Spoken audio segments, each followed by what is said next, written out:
आज का दिन तो यादगार हो गया मीरा। सिर्फ आज का नहीं, हर दिन जब तुम साथ होते हो। Happy anniversary counsellor. Thank you best. सुनो ये बस तुम्हारे लिए।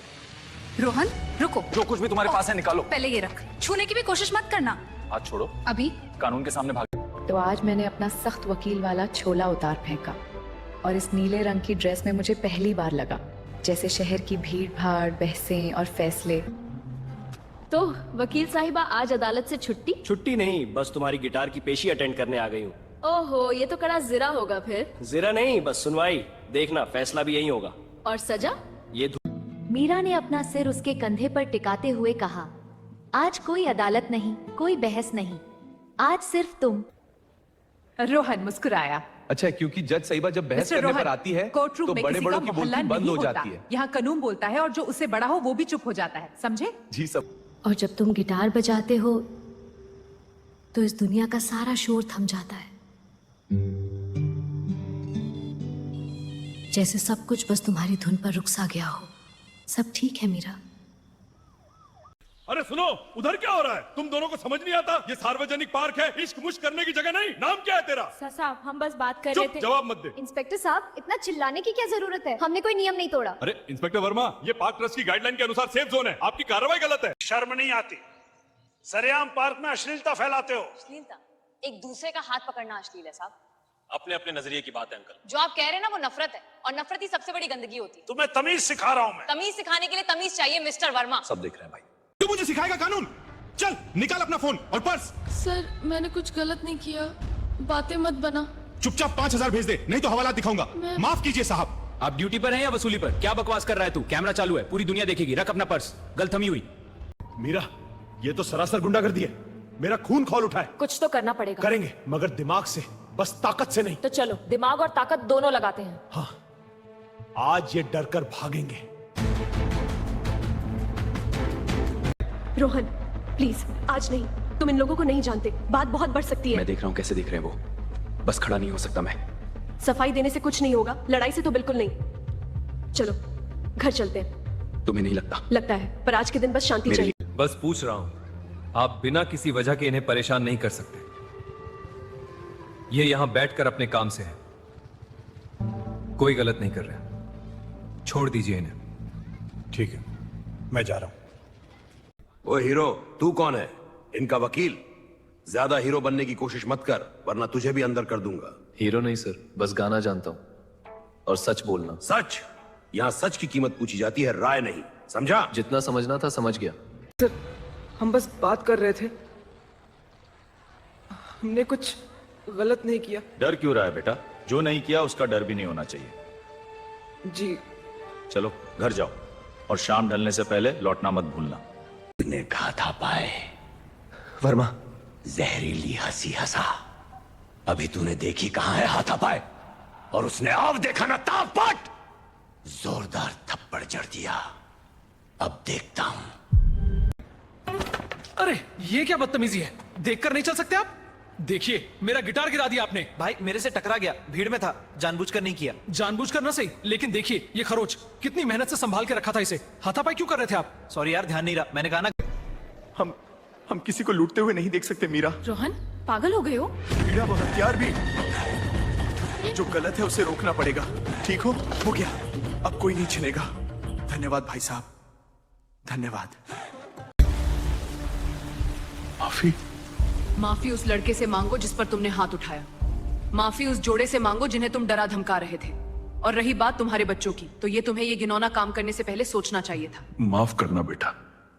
पकड़ो इस आवारा को। पुलिस वाले पर हाथ उठाने की कोशिश कर रहा था। लगाओ इस पर सख्त धारा। जी साहब। रुक जा, भागने की सोचना भी मत। पकड़ के दिखाओ पहले। हथकड़ी लग गई साहब। पकड़ा कहाँ गई? कानून से बड़ा कोई नहीं होता। ड्रोन लिंक चालू सर, हेडक्वार्टर देख रहा है। Head office. मैं बस पूछ रहा हूं, आप बिना किसी वजह के इन्हें परेशान नहीं कर सकते। और अगर वजह हो तो फिर भी तरीका होना चाहिए, वरना नीचे वाला रास्ता और भी सुनसान है। अब सब कुछ एक पल में हो गया। आसपास खड़े लोग चुपचाप तमाशा देख रहे थे। मीरा की आंखें फटी की फटी रह गईं। जिस शांति की वो तलाश में थी, वो एक पल में बिखर चुकी थी। देखिए इंस्पेक्टर, मेरा नाम मीरा शर्मा है, senior public prosecutor, high court. लगता है ये केस अब आपका है मैडम। और अब खेल के नियम भी बदलेंगे। खड़े रहने में मुश्किल हो रही है वर्मा? नहीं। अच्छी बात है, क्योंकि अब से जमीन तुम्हारे नीचे नहीं रहेगी और जो भी बचेगा वो मेरा होगा। हाथ नीचे रखिए और मेरी बात पूरी सुने, बिना कोई हिलने की कोशिश ना करें। ये सिर्फ आदेश नहीं है, ये जिम्मेदारी है, समझ आए? अब फाइल मेरे सामने रखिए, बाकी बाद में। मैं कह रहा हूँ छोड़ो मुझे। बस हाथ हटाओ वरना ये लो। अब भी अटकाओ इन्हें। धन्यवाद मीरा, आज तुमने मेरी नहीं वर्दी की इज्जत बचाई। इज्जत हर किसी की बचेगी जब कानून का मजाक नहीं बनेगा। ये लो। अब भी अटकाओ इन्हें। धन्यवाद मीरा, आज तुमने मेरी नहीं वर्दी की इज्जत बचाई। इज्जत हर किसी की बचेगी जब कानून का मजाक नहीं बनेगा। घूर कर उसे देखा। अब ये कौन है? लगता है तुझे भी अपने बॉयफ्रेंड के साथ रात हवालात में गुजारनी है। सर मैं खुद आई हूँ और अगर चाहे यही 6 घंटे झेल लूंगी, पर सवाल तो कल सुबह पूछूंगी। मेरी आवाज किसी चाबुक की तरह पड़ी।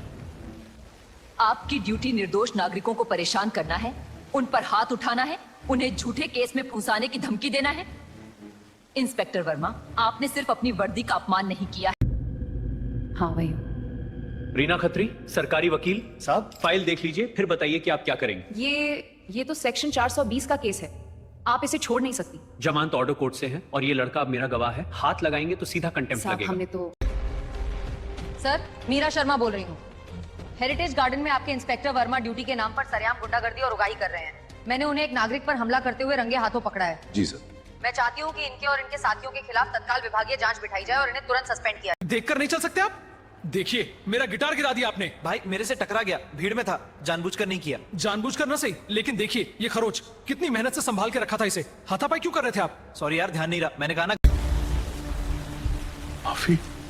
माफी उस लड़के से मांगो जिस पर तुमने हाथ उठाया। माफी उस जोड़े से मांगो जिन्हें तुम डरा धमका रहे थे। और रही बात तुम्हारे बच्चों की, तो ये तुम्हें ये घिनौना काम करने से पहले सोचना चाहिए था। माफ करना बेटा।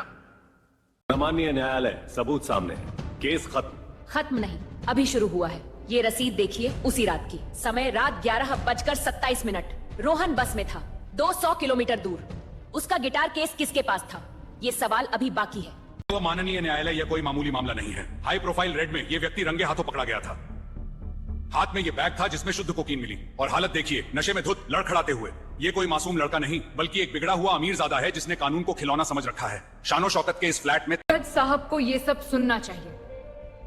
मिस मेहरा, आप बोल सकती हैं। धन्यवाद। इस पूरे मामले में सिर्फ एक सवाल तय करेगा कि सच किसके साथ है, हिम्मत किसके साथ थी, और साहस। माननीय अदालत, हमेशा डर के बाद पैदा होता है। मैंने वो डर देखा है। आज मैं यहाँ सिर्फ एक वकील। मुख्य अदालत में सबसे पहले उस जोड़े को बुलाना चाहूंगी जिनकी वजह से ये सारा विवाद शुरू हुआ। हाँ जी। आप लोग ही है ना? जी, यही वो 2 लोग हैं और इनका बकरा। आदाब माननीय न्यायाधीश, मैं अर्जुन, ये प्रीति और ये छोटू। माफ कीजिए, मामला बड़ा ही अजीब। क्या आप बता सकते हैं कि उस शाम हेरिटेज गार्डन में इंस्पेक्टर वर्मा ने आपके साथ क्या किया था? वो हमें बल से लेकर गया, बोला कि बैठो, और फिर उसने डंडा निकाला, धमका रहा था कि अगर हमने देखा हुआ बता दिया तो।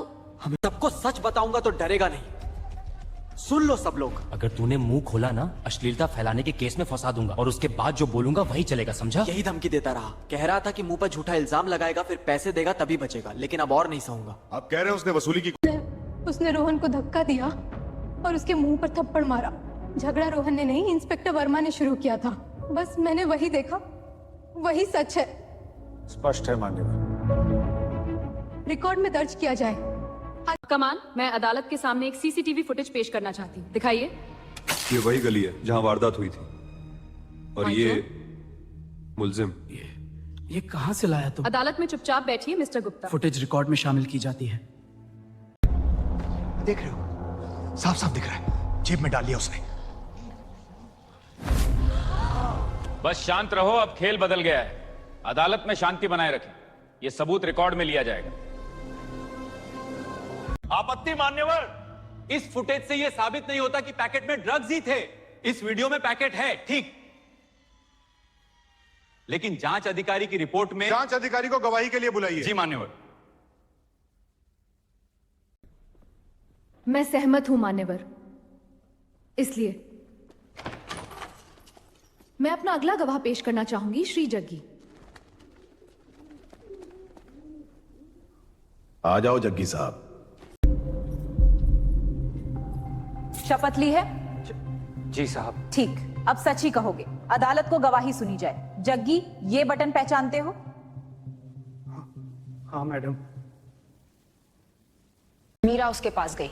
जग्गी, तुम शहर में ड्रग्स बेचते हो, है ना? जग्गी ने इनकार में सर हिलाया। अच्छा, तो फिर तुम्हारे ऊपर एनडीपीएस एक्ट के जो केस चल रहे हैं वो झूठे हैं। मीरा की आवाज सख्त हो गई। जग्गी चुप रहा। मैं तुमसे सिर्फ एक सवाल पूछूंगी और सच सच जवाब देना। तुम उस शाम इंस्पेक्टर वर्मा से क्या बात कर? वर्मा तो सस्पेंड हो चुका है जग्गी, वो तुम्हें नहीं बचा सकता। लेकिन अगर तुमने आज अदालत में झूठ बोला तो मैं तुम्हारे सारे पुराने केस फिर से खुलवा दूंगी और सरकारी काम में बाधा डालने और एक बेगुनाह को फंसाने का अंजाम तुम जानते हो। जिंदगी भर जेल में सड़ोगे। पर अगर तुमने सच बता दिया तो कानून। जग्गी, कुछ बोल ना, ऐसा खामोश मत खड़ा रहे। मैं नहीं कर पा रहा रोहन। हिम्मत बस यहीं तक थी। मेरी कोई गलती नहीं है। वर्मा साहब ने मुझे मजबूर किया था। वो बोले थे कि उन्हें उस लड़के से, रोहन से बदला लेना है। ड्रग्स की पुड़िया भी वर्मा साहब ने ही दी थी। कहा था जैसे ही झगड़ा शुरू हो भीड़ का फायदा उठाकर गिटार केस में डाल देना। उस दिन धक्का मुक्की में केस नीचे गिरा था, थोड़ा खुल गया। सर, सबूतों और गवाहों के बयान सुनने के बाद ये अदालत इस नतीजे पर पहुंची है कि रोहन को एक गहरी साजिश के तहत फंसाया गया था।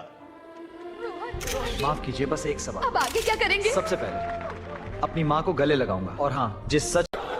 हे भगवान, चुप हो जाइए सब। Order, order. अदालत में शांति बनी रहे। सच अब आईने की तरह साफ है। जो देखा गया वही हुआ और इस अदालत के सामने अब कोई पर्दा नहीं बचा। फैसला सुनाया जाएगा तुरंत। और अदालत दिल्ली पुलिस को आदेश देती है कि इंस्पेक्टर वर्मा और उसके साथी जग्गी के खिलाफ एक बेगुनाह को फंसाने, सरकारी पद का गलत इस्तेमाल करने और आपराधिक साजिश रचने के जुर्म में तत्काल एफआईआर दर्ज की जाए। कानून के रक्षक जब भक्षक बन जाते हैं। मीरा, रोहन, तुम वापस आ गए। हाँ, सब खत्म हो गया। मैंने कहा था ना, हम जीतेंगे। तुम्हारे भरोसे से ही जीता हूँ मैं। अब से कहीं नहीं जाने दूंगी। कभी नहीं। मैं अपने सिस्टम के खिलाफ इतनी बड़ी लड़ाई लड़ी, आपको डर नहीं लगा? डर तो लगा था, पर फिर याद आया, जब डर इंसाफ से बड़ा हो जाए तब सत्ता हमेशा जीतती है। मैंने सोचा हार गई तो बस मैं हारूंगी, लेकिन लड़ी नहीं तो सब हारेंगे, और मैं सबको हारते देखने नहीं आई थी। अभी अब आप सच के लिए लड़ते हैं तो डर नहीं, हिम्मत मिलती है। और मेरा सच ये है। क्या? तुमरा उनकी मुझे सूटें है तो। हाँ, पर आज ये कोई दाग नहीं है। ये याद दिलाती है कि हम हारने के बाद भी जीत सकते हैं। और शायद सबसे सुरीली धुनें वहीं से निकलती हैं। बिल्कुल। मुझे लगा था कि मैं एक वकील से प्यार करता हूँ, पर जिस लड़की ने अदालत में बहस जीती उसने बाहर मेरी जुबान पकड़ ली। और अब लगता है मैं धीमे धीमे हार मान रहा हूँ। हार मानना या मान लेना फर्क पड़ता है? नहीं। बिल्कुल नहीं। तुम एक वकील से ही प्यार करते हो रोहन, जो अपने केस कभी हारती नहीं। लेकिन आज थक गया हूँ। हार मानने से थकान नहीं जाती।